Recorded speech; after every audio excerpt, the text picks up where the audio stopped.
What? Hi guys, this is the procedure paano po natin mapapaluwag ang storage ng ating phone. So, follow nyo ako sa easy step na to. Isa ito yung dahilan para maging mabagal ang ating phone dahil full storage or halos mapupuno na ang storage ng ating phone. First thing to do, ang gawin nyo is go to Play Store, then click nyo yung Play Store nyo. Tapos, after nyo maklik si Play Store, pindutin nyo itong icon nyo, yung picture nyo. Then, may makikita kayong Manage Apps and Device. I-click nyo lang po si Manage App and Device.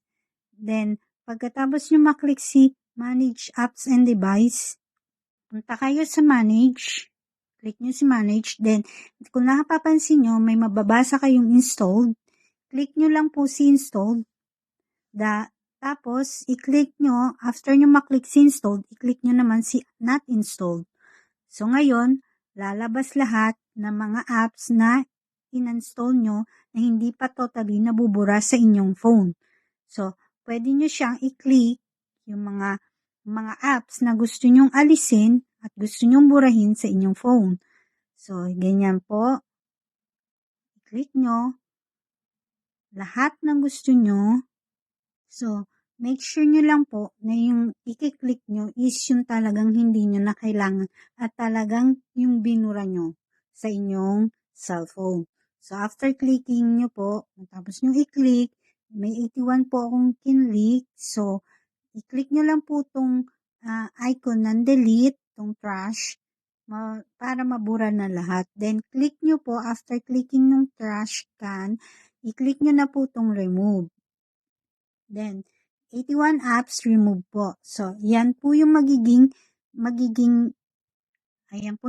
reason para gumaan yung cellphone nyo at hindi siya masyadong mahirap mag-navigate. So, kung mapapansin nyo, internal storage ay nag-clean ako. Then, kailangan nyo din po laging mag-clean up para gumanda ang inyong takbo ng inyong cellphone. Kagaya nito, junk files, dapat po hinahasa natin yung sarili natin na laging mag-clean up para lumuwag ang space ng ating cellphone. At para na rin mapaluwag lalo ang inyong cellphone storage, kailangan nyo na rin po mag-delete ng mga videos na hindi nyo na kailangan. Lalong-lalo na po yung mga pictures nyo o photos na doble-doble. I-delete nyo na rin.